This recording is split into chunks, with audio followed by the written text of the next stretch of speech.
Assalamualaikum warahmatullahi wabarakatuh. Oke, pada video kali ini saya akan menjelaskan atau memaparkan materi Lesson 5 yang dimana di sini berjudul tentang Deploying Smart Contracts on Private Ethereum Network. Nah, terlebih dahulu, sebelum saya menjelaskan, memaparkan materinya, saya akan memperkenalkan diri saya terlebih dahulu. Oke, nama saya Nindas Mawati dengan NIM S1S124 012. Oke. Langsung saja kita mulai untuk menjelaskan materinya. Oke, langkah pertama kita masuk ke introduction, yaitu langkah perkenalannya.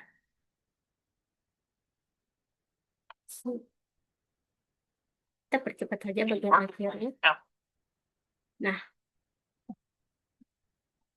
oke.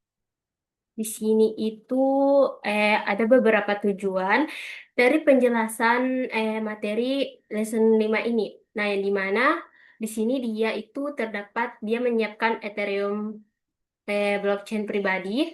Terus di sini juga ada tulis kode pemrograman soliditas. Terus di sini juga ada mengembangkan dan menyebarkan kontrak pintar di jaringan uji Ethereum-nya. Terus di sini ada bangun aplikasi transfer properti berbasis Ethereum dan di sini juga ada buat aplikasi marketplace di jaringan Ethereum-nya. Oke, langsung saja kita masuk ke pembahasan slide berikutnya.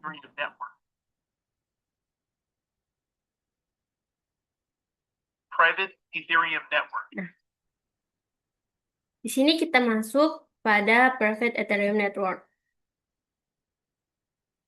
Steps.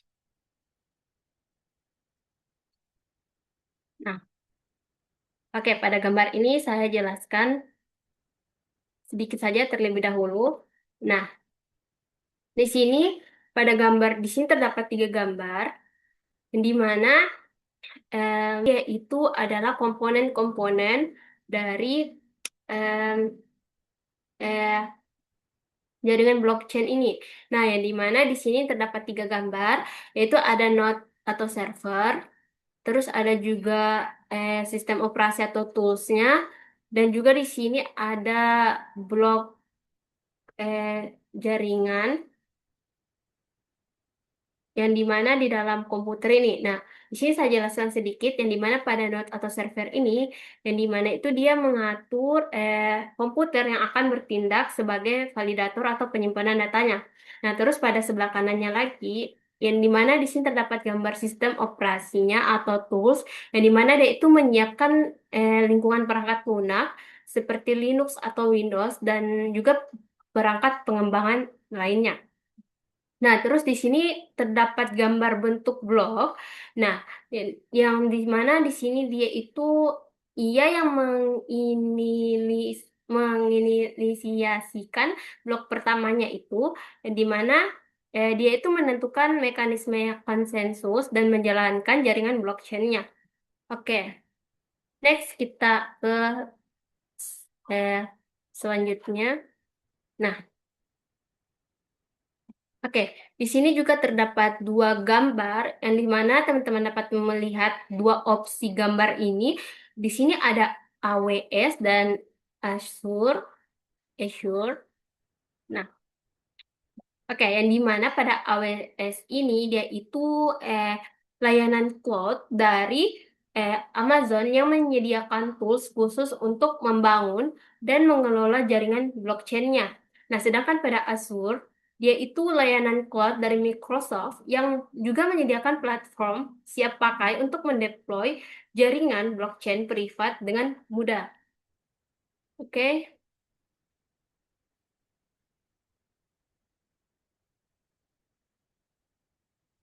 kita bahas cepat aja. Lewat lagi. Baik.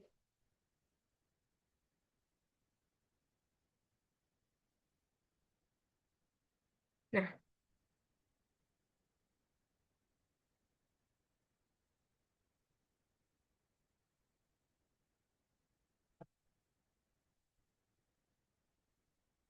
oke, di sini itu adanya langkah-langkah pengembangan blockchain secara pribadi.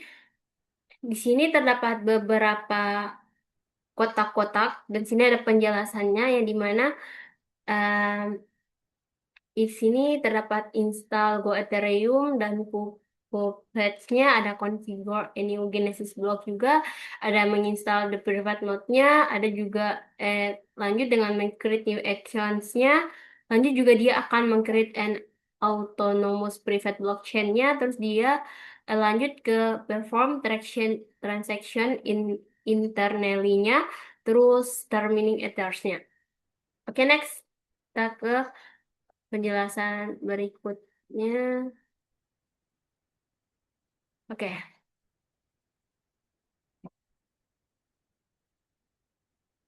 di sini ada gene Genesis block yang dimana dia itu suatu blok kejadian yang dimana pada Genesis blok ini itu eh, adalah blok pertama dalam rantai tersebutnya yang merupakan satu-satunya blok tanpa pendahulunya. Oke, kok kita next saja langsung. Mhm. Oke, kita langsung saja. Nah, slide berikutnya. Nah, kita masuk ke demo privat Ethereum Network. Nah, di sini tuh adalah langkah-langkah metode penginstalannya. Ini kita percepat aja.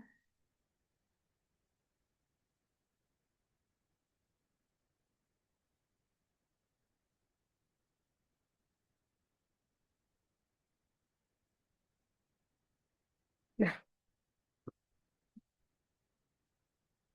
oke, di sini ada beberapa 6 langkah, di mana di sini menjelaskan pada langkah pertama yaitu dia akan jalankan perintah berikut di terminal untuk mengatur Ethereum. Nah, yang dimana mengaturnya tuh di sudo apt-get install dan software properties common-nya.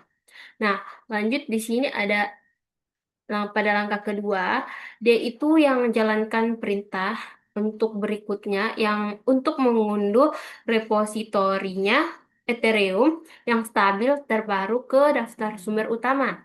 Yang dimana ini yang dimana di sini terdapat namanya yaitu sudo add apt repositorinya dan seterusnya begitu. Oke, kita lanjut pada langkah ketiga, yang dimana di sini dia jalankan perintah berikut untuk membuat akun Ethereum. Baru gunanya itu dia menjalankan kontrak atau yang disebut dengan smart contract dan transaksi. Nah, ini dia menggunakan get data tier directory address account new. Nah, lanjut pada langkah 4, di sini ada eh, dia membuat file Genesis atau JSON dan dia akan mengkonfigurasikan file tersebut dengan parameter blockchain. Lalu dia akan jalankan perintah berikutnya yaitu dengan image Genesis block JSON-nya.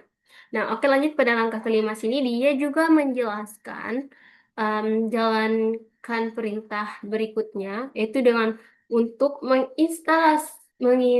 menginisialisasi file Genesis-nya yaitu pada get data dir.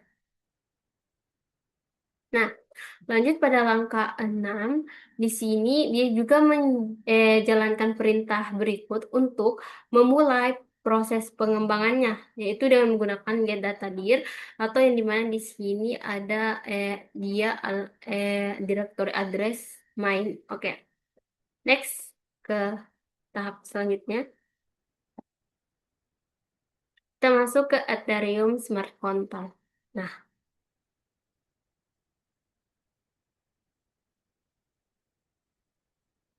oke. Di sini ada penjelasan tentang smart contract life cycle. Ini kita percepat aja. Kecepatan. Nah, di sini itu terdapat kode penjelasan bahwa kode Solidity-nya itu kompilasi menjadi bytecode dan dideploy ke jaringan node. Nah, kode yang telah deploy ini dapat diinteraksi dengan memanggil fungsi menggunakan alamat kontraknya. Nah, yang terdapat contoh pada gambar kotak-kotak berwarna-warni di bawah ini yang teman-teman dapat melihatnya, bahwa di sini terdapat Solidity code, compile-nya, yang dimana dia menggunakan ABI bytecode-nya. Terus di sini juga dia akan mendeploy dengan ini address dan alamatnya ini. Terus dia akan lanjut ke interaction-nya. Itu dia akan menerapkan fungsi events-nya. Oke, next. Kita masuk pada smart contract development. Nah, hmm, ini kita percepat. Nah,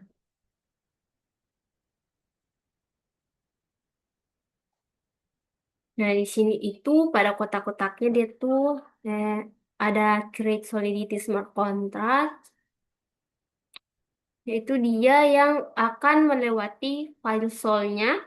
Terus lanjut di sini akan masuk ke compile using Solidity compiler, yang dimana dia itu yang memulai deploymentnya melalui web 3JS-nya dan menggunakan bytecode. Nah, lanjut di sini dia akan perform deployment, yaitu di mana dia akan melakukan penerapan yaitu dengan private Ethereum blockchain node. Nah, lanjut di atasnya ini dia akan mengembalikan alamat kontrak dan ABI-nya ke tempat penyimpanan, yaitu stores the ABI and contract address. Terus dia meneruskan alamat dan ABI-nya itu dari kontrak tersebut dan akan membuat instance status the contracts. Lanjut, dia juga eh, akan meneruskan parameternya untuk metode kontraknya, yaitu dengan invoke contracts methods for data stores-nya.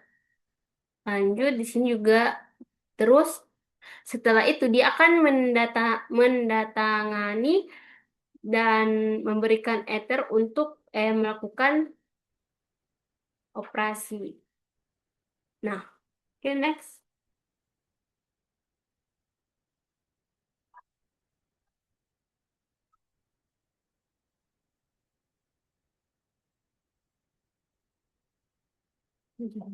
Nah, kita masuk ke demo smart contract development environment.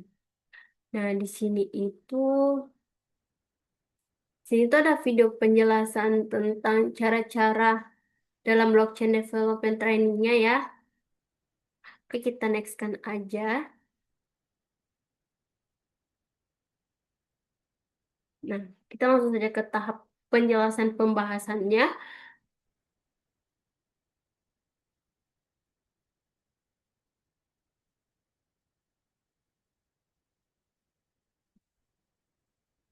Oke. Nah, yang di mana di sini itu teman-teman sekalian, pada langkah pertamanya dia tuh menjelaskan agar kita membuka Gauge dan mengubah portnya itu menjadi 8545 dan mulai ulang Gauge-nya. Nah, lalu di langkah keduanya itu dia akan menyuruh kita membuka MetaMask dan impor akunnya itu dari Gauge. Nah, dilanjut pada langkah ketiga sini dia akan membuka Remix eh, ID dan mengatur lingkungan ke injected web 3-nya. Terus pada langkah keempat ini dia akan tulis kontrak dan klik terapkannya. Terus di langkah kelima ini dia akan mengklik tombol konfirmasi di jendela pop-up-nya itu yang di MetaMask untuk mengkonfirmasi transaksinya. Nah, ke next.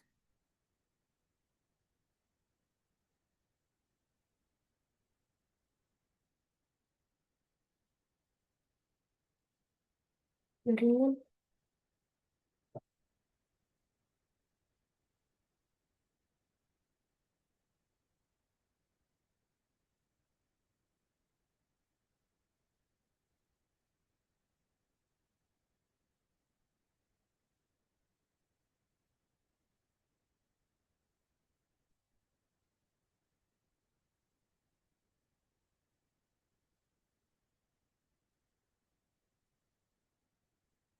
Oke, kita masuk ke tahap Solidity pemrogramming. Nah, di sini ada perkenalan tujuan dari Solidity. Kita percepat aja. Lewatan. Nah, di sini terdapat penjelasan pengantar dari Solidity ini, yang dimana Solidity itu adalah bahasa kontrak pintar Ethereum. Terus di sini juga dia adalah bahasa tingkat tinggi berorientasi objek. Dan di sini juga sintaks Solidity itu mirip dengan JavaScript, yang dimana dia itu dirancang untuk meningkatkan Ethereum virtual mesinnya, yaitu disingkat dengan EVM. Dan yang dimana pada Solidity ini adalah bahasa script yang bertipe statis, di mana proses di sertifikasinya itu pada waktu kompilasinya. Eh, Oke, next. Nah, di sini kita masuk ke comparison between memory and stored in Solidity.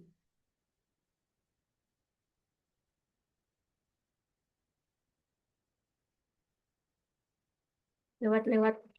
Nah, di sini terdapat dua perbandingan antara memori dan penyimpanan di Solidity-nya. Yang dimana di sini ada memori, yaitu dia itu digunakan untuk menyimpan nilai sementara.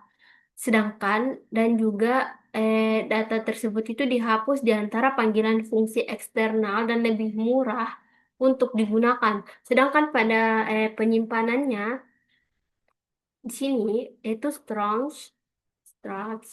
Nah, dan itu semua variabelnya tuh statusnya tuh kontraknya itu berada di dalam penyimpanan. Sedangkan nilainya itu tersebut tetap ada di antara panggilan fungsi dan cukup mahal untuk digunakan. Oke. Nah, di sini ada layout of isolated smart kontrak. Nah, di sini eh, adalah berkas sumber dari berisi definisi kontraknya itu termasuk arahan dan arahan pragmanya. Dan di mana di sini terdapat nama-nama filenya. Nah, pragma, pragma, ada comments, ada import dan kontrak library atau interface-nya. Nah, next.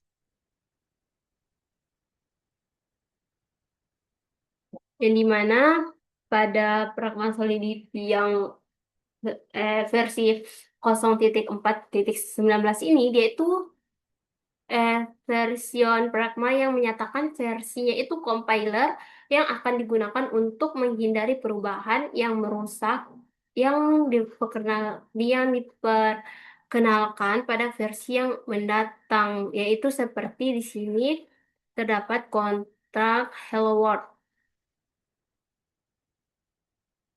Oke, next.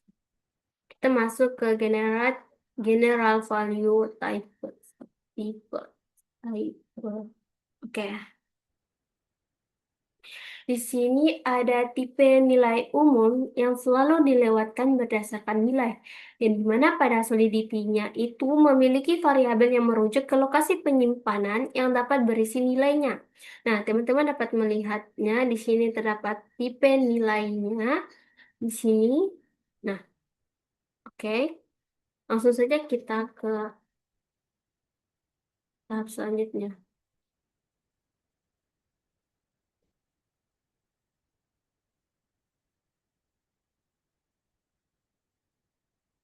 Nah,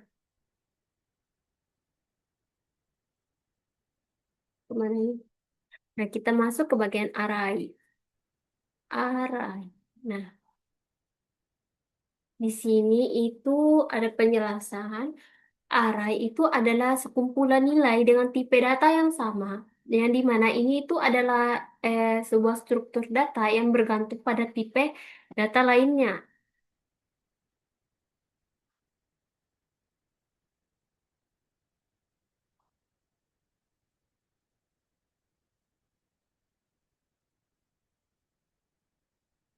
Oke.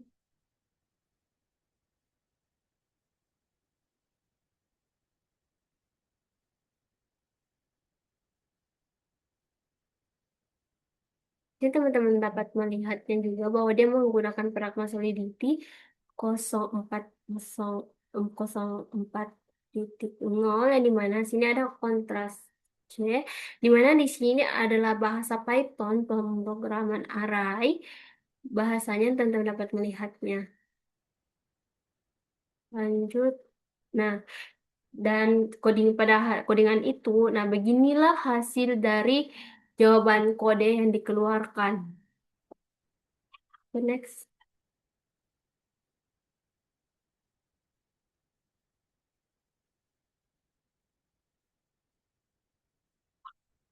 Oke, kita masuk ke enums. Nah, pada enums ini dia itu adalah tipe nilai yang terdiri dari daftar nilai konstan yang telah ditentukan sebelumnya. Teman-teman dapat melihat kodenya. Dia tetap menggunakan perakiraan solidity kosong titik 4.0. Percepat aja. Yang dimana di sini dia memasukkan pada enum state yaitu ada created, created, locate, dan inactive. Nah, yang dimana enum adalah salah satu cara untuk membuat tipe data yang didefinisikan pengguna di Solidity. Nah, terus data tersebut itu secara eh, eksplisit itu dapat dikonversi ke dan dari semua tipe bilangan bulatnya. Nah, tetapi konversi implisitnya itu tidak diperbolehkan.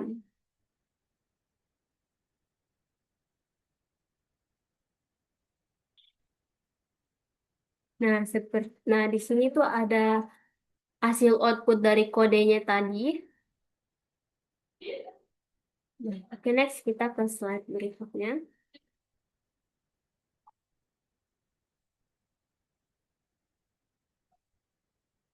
Kita masuk ke struct.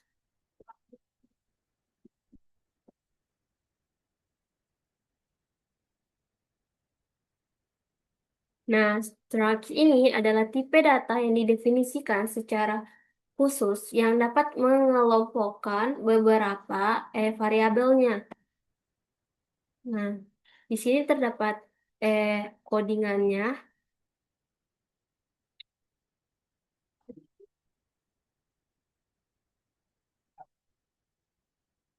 Nah, masuk ke mapping. Nah, yang di mana mapping itu mengacu pada tabel khas yang terdiri dari pasangan tipe kunci dan tipe nilai.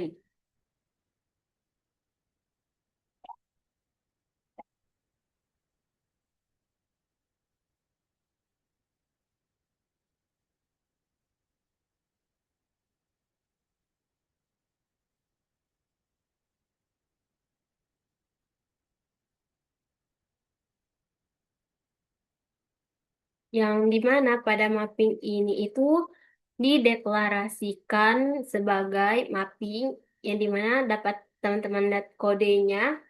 Lanjut, pada kedua ini dia menjelaskan bahwa kait type itunya eh, dapat berubah tipe apapun kecuali array yang berukuran dinamis, kontrak, enum, dan struct. Nah, terus di sini ada value tipe yang dapat berupa tipe apapun termasuk pemetaan. Ini jawaban output dari kodenya. Next, kita ke slide selanjutnya. Kita masuk ke function declaration in Solidity.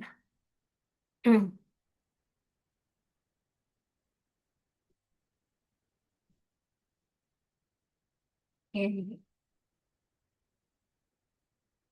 Di sini ada suatu fungsi yang dapat dideklarasikan sebagai murni jika fungsi tersebut berjanji untuk tidak membaca atau memodifikasi status. Nah, di sini terdapat contoh deklarasi fungsi yang menggunakan kata kunci pur dan view.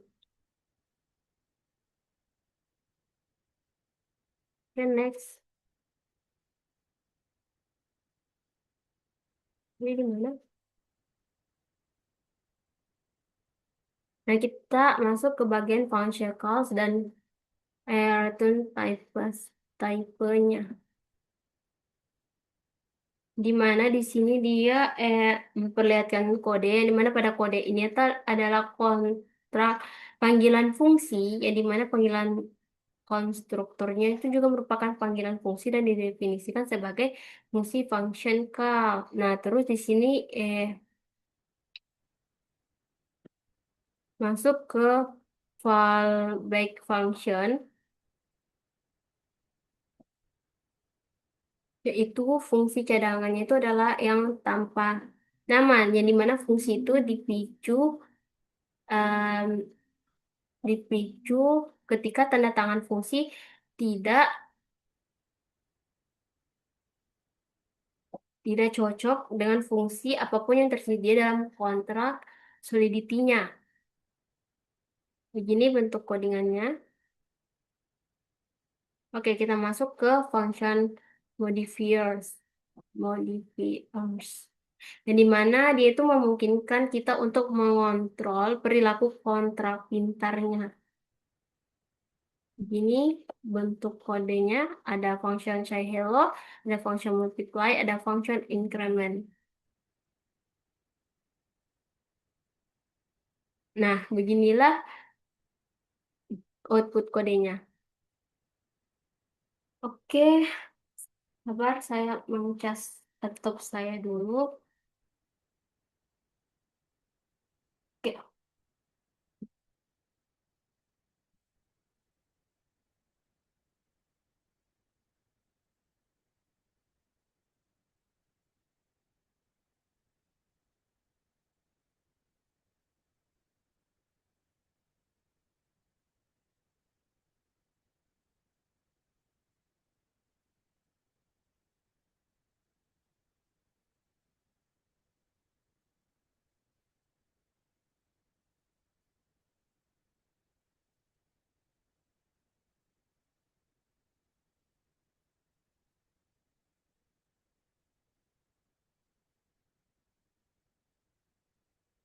oke, baik kita masuk ke in inheritance, yang dimana dia itu artinya warisan. Bahwa pada inheritance ini serupa dengan bahasa pemrograman berorientasi objek lainnya.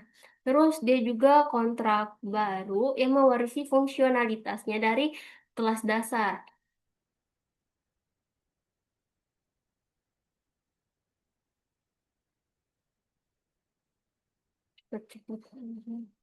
Nah, begini hasil output kodenya.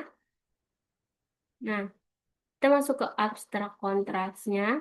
Dan di mana dia pada kontrak abstrak ini, dia itu tidak bisa atau tidak dapat dikompilasi dan mungkin tidak memiliki implementasi, tetapi eh, digunakan sebagai kontrak dasarnya. Nah, begini hasil output kodenya. Oke, next kita ke slide berikutnya. Kita masuk ke advance.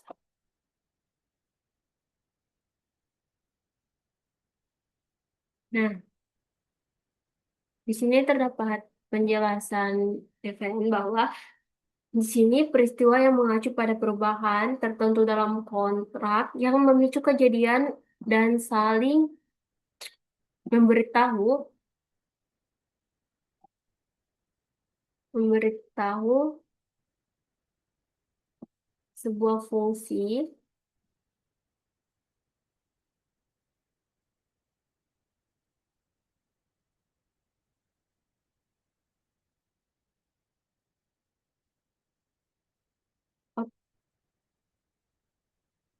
Oke, di sini kita masuk ke event, di mana di sini ada penjelasan pengertian bahwa dia itu ada peristiwa yang mengacu pada perubahan tertentu dalam kontrak yang memicu kejadian dan saling memberitahu sehingga mereka dapat bertindak dan menjalankan fungsinya yang lainnya.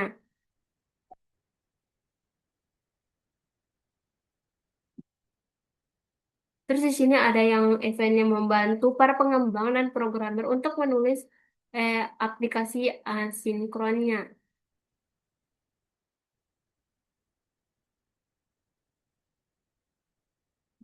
Terus juga di sini event adalah bagian dari pewarisan kontrak, di mana kontrak itu anak dapat memanggil event. Terus di sini ada peristiwa yang tidak memiliki siapapun untuk didefinisikan. Ini tadi, nah, yang tidak didefinisikan, eh, tetapi peristiwa itu bekerja persis seperti fungsi. Nah, next di sini ada fitur event yang memungkinkan pengguna pencatatan EVM untuk, aduh, kecepatan lagi.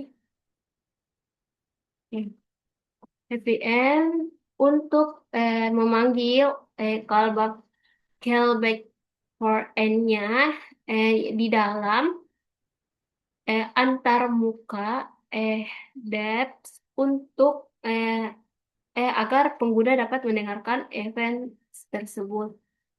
Oke, ini adalah jawaban dari kodenya, output yang dihasilkan. Oke, next kita lanjut ke slide berikutnya. Kita masuk ke creating contract using new operator. Nah, di sini ada sebuah kontrak yang membuat kontrak baru menggunakan kata kunci baru.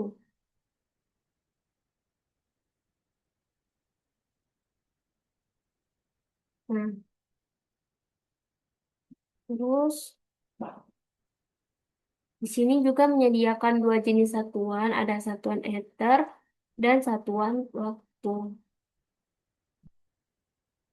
Lanjut, di sini juga ada satuan ether yang dimana adalah iteral numerik dan dapat menggunakan akhiran akhiran x, x, z, x, s double, yaitu finally atau ether untuk mengkonversi antar subdenominasi ethernya.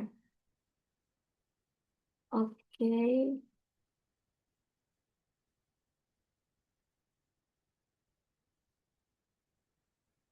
Nah, di sini itu ada beberapa variabel dan fungsi yang selalu ada di namespace globalnya. Nah, teman-teman lihat di sini ada blok-blok dan nomor bloknya juga. Nah, seperti ini. Oke, next kita langsung saja ke slide berikutnya.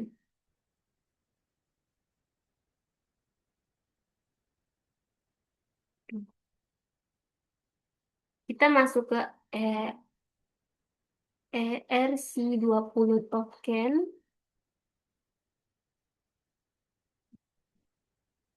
Nah, yaitu RS itu singkatan dari Ethereum Request for Comments, yang dimana em, dan 20 itu merupakan nomor ID-nya.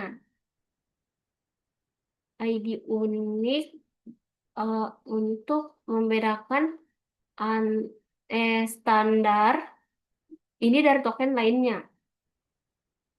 Oke,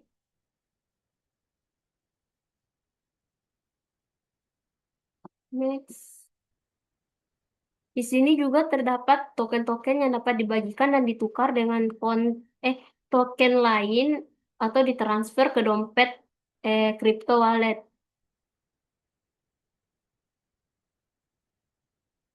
Nah, di sini juga ada token-token yang dibuat menggunakan kontrak pintar Ethereum.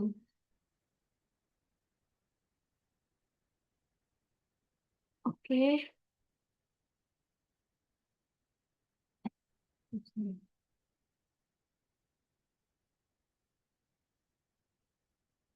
sini ada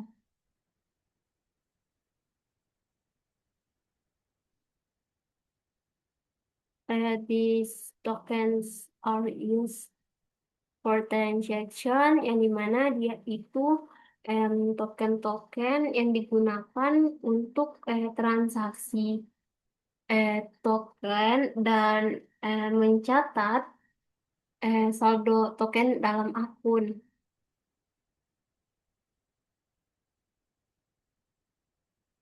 Oke. Terus di sini juga ada REC yang dimana dia itu adalah singkatan dari Ethereum Request for Comments dan 20 merupakan ID unik untuk membedakan standar dari token lainnya. Ini sama kayak tadi penjelasannya. Oke. Eh,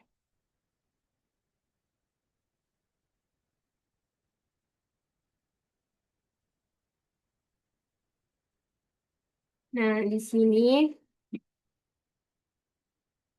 ini tuh ada komunitas Ethereum yang menciptakan standar dengan 3 aturan opsional dan 6 aturan yang wajib. Di mana pada opsional itu ada nama,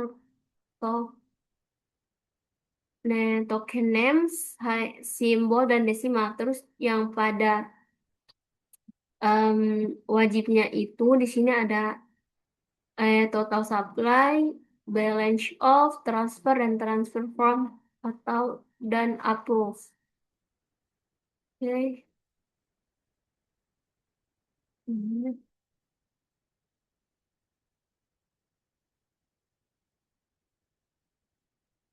Ini terdapat kontrak ERC20 interface-nya yang dimana di sini terdapat function-functionnya yang digunakan. Oke, kita next saja ke slide berikutnya. Oke, kita masuk ke create smart contract to issue your own digital token. Oh, kalau ini tuh kayak tentang penjelasan ingin memasukkan isi token dari smart contract-nya. Ini terdapat penjelasan.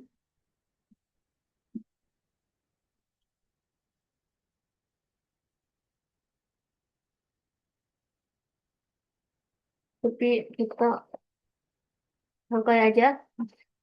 Teman-teman dapat melihat membuka ID language-nya dan menulis teliti kodenya pada langkah pertama. Terus di sini juga kita disuruh untuk menulis pengguna kodenya di remix ID-nya. Terus kita buka MetaMask extension dan konekkan ke eh, Exchange Dexnet di jaringannya. Terus kita akan create akun itu dan respon ke jaringan. Nah, muncullah linknya seperti itu. Oke, next. Kita masuk ke Solidity Smart Contract Design Patterns.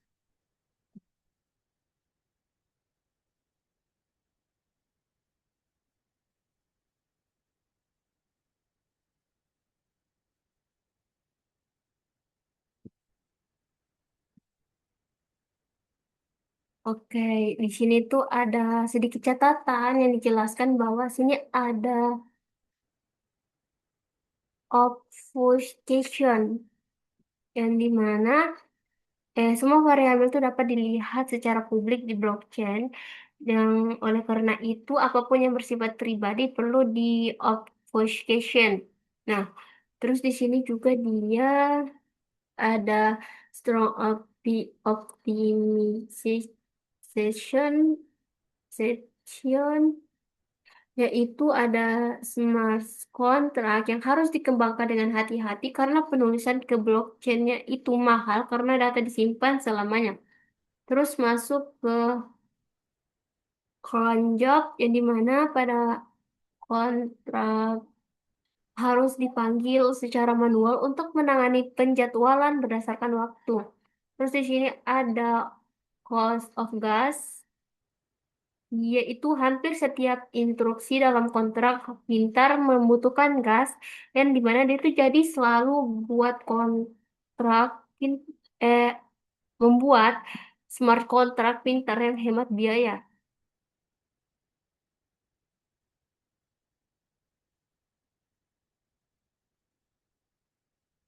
Masuk pada sini ada pola desain yang terbukti menjadi solusi utama dalam mengatasi tantangan desain kontrak pintar Ethereum-nya. Nah, di sini juga terdapat eh pola desain yang umum yang digunakan, ada kontrak self destruction, ada faktor kontrak, ada name registry, ada mapping iterator, dan juga ada withdrawal pattern. Yang dimana ini semua smart contract design patterns-nya. Oke,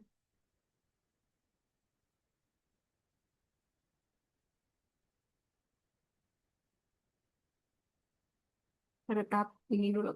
Nah, di sini kita masuk ke self destruction contracts. Yang dimana eh itu digunakan untuk mengakhiri sebuah kontrak yang berarti menghapusnya selamanya dari blockchain. Oke, next kita ke faktor kontrak.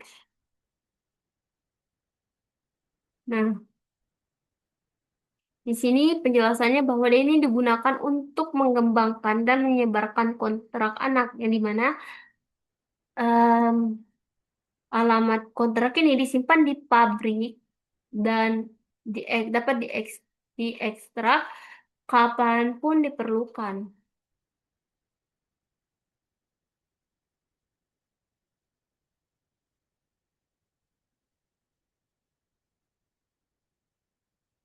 Kita masuk ke bagian name registry, yang dimana dia itu eh, berguna ketika kontraknya itu bergantung pada beberapa kontrak. Terus dia dengan menggunakan pola registry nama, dan kita juga dapat menyimpan alamat satu kontrak saja, tapi bukan semua alamat. Lanjut. Nah, di sini ada mapping mapping, yaitu dia itu tidak dapat diiterasi, tetapi dimungkinkan untuk mengimplementasikan struktur data dengan pemetaannya. Terus masuk ke withdrawal filter. Nah,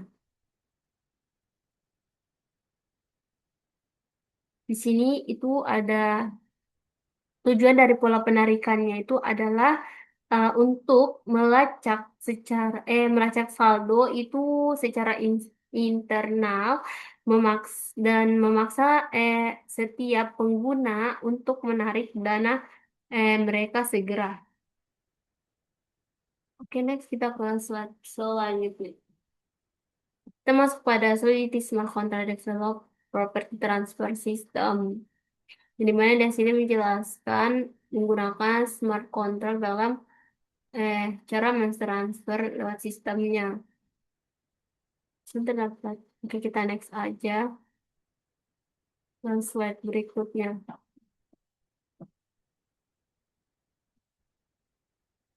Oke, belum itu di sini juga terdapat info pentingnya dari penjelasan yang kita sudah papar jelaskan materinya, bahwa di sini itu kita juga ada terdapat disuruh untuk siapkan Ethereum blockchain secara pribadi dan tulis kode pemrograman Solidity-nya, mengembangkan dan menyebarkan konten pintar di jaringan uji Ethereum, dan juga bangun aplikasi transfer properti berbasis Ethereum dan buat aplikasi marketplace di jaringan Ethereum-nya. Oke.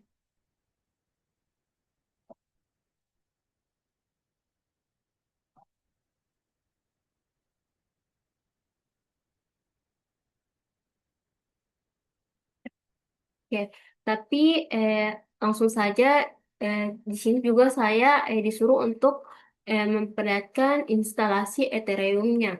Nah, di mana teman-teman bisa eh, buka, tunggu dulu, ini gimana? Teman-teman dapat ke MetaMask, mencari download MetaMask. Nah, yang di mana di sini kita salah bukan yang ini. Aduh, mana ya?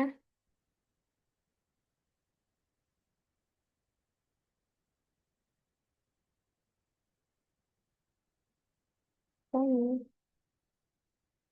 hmm. Nah, ketika teman-teman sudah membuka MetaMask, maka tampilannya itu akan memunculkan seperti ini. Dan terus kita tekan Get Start saja. Nah, dia akan masuk, karena saya sudah membuat akunnya, di sini dia akan memperlihatkan dompet Ethereum saya, yang dimana dia itu modelnya seperti ini, yang dimana pada eh,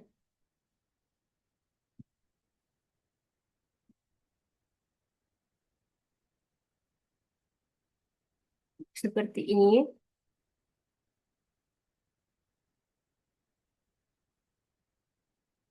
model tampilan dompet pada Ethereum-nya, yang dimana saya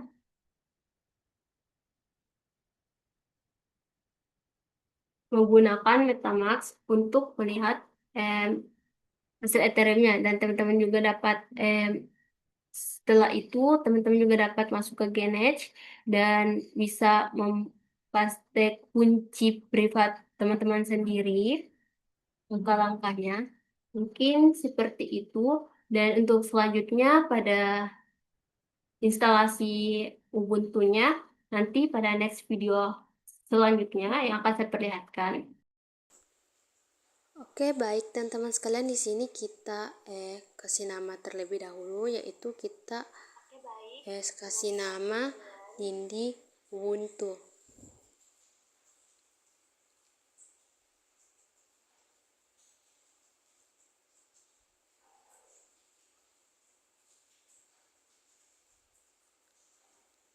Nah, terus kita memasukkan file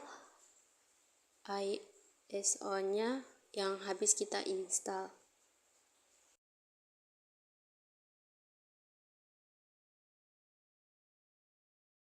Oke, lalu teman-teman sekalian jangan lupa untuk mencentangnya, lalu kita tekan next. Nah, di sini saya samakan seperti pada Windows.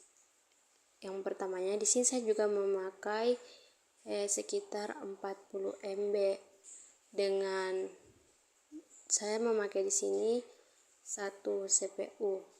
Nah, sesudahnya kita atur, langsung saja selanjutnya kita menekan next, teman-teman. Nah, di sini juga bagian anunya udah oke. Kita langsung tekan next aja. Nah, kita next.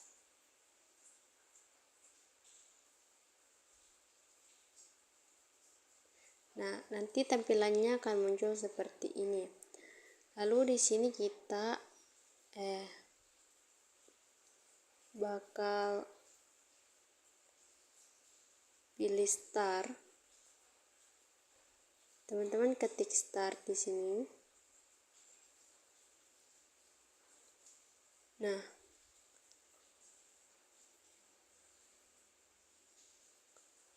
di sini kita tunggu karena dia lagi loading. Nah, di sini sudah muncul tampilannya. Nah, di sini kita close aja bagian pinggirnya. Nah, kita close aja lagi.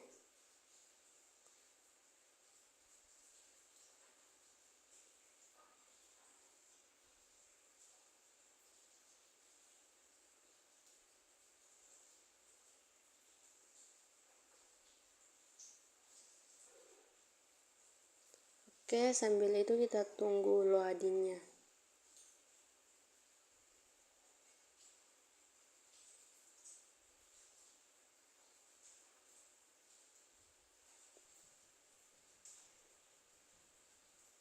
Nah, untuk bagian di sini teman-teman bisa ketik yang bagian bawahnya saja yang itu. Nah,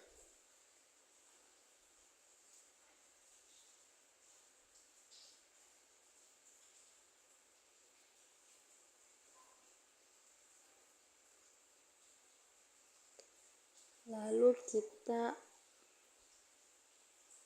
eh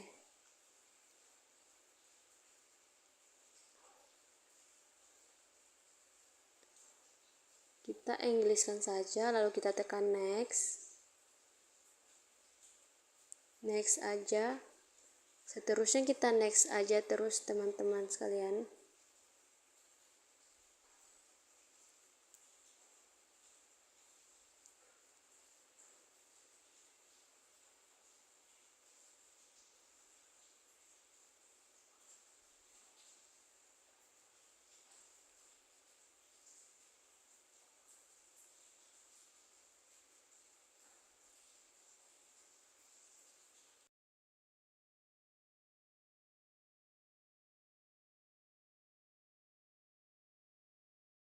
Di sini kita next juga. Nah, di sini teman-teman mengisi bebas. Teman-teman mau kasih nama kalian, terserah teman-teman sekalian mau isi, dan tidak lupa juga untuk mengisi bagian passwordnya.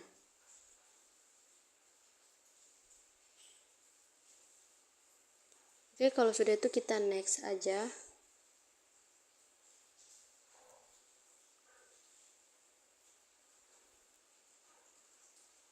Nah, sudah itu kita next aja lagi, lalu kita install.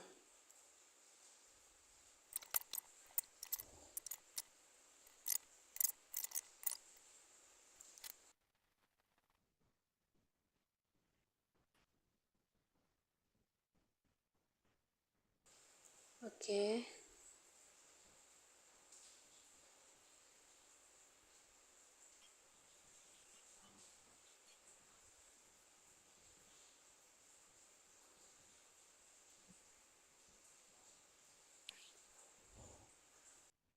di sini kita tunggu loadingnya teman-teman sekalian.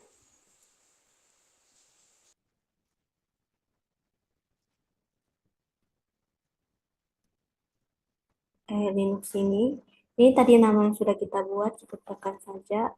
Kita masukkan password yang kita sudah bikin tadi, teman-teman. Kita enter saja.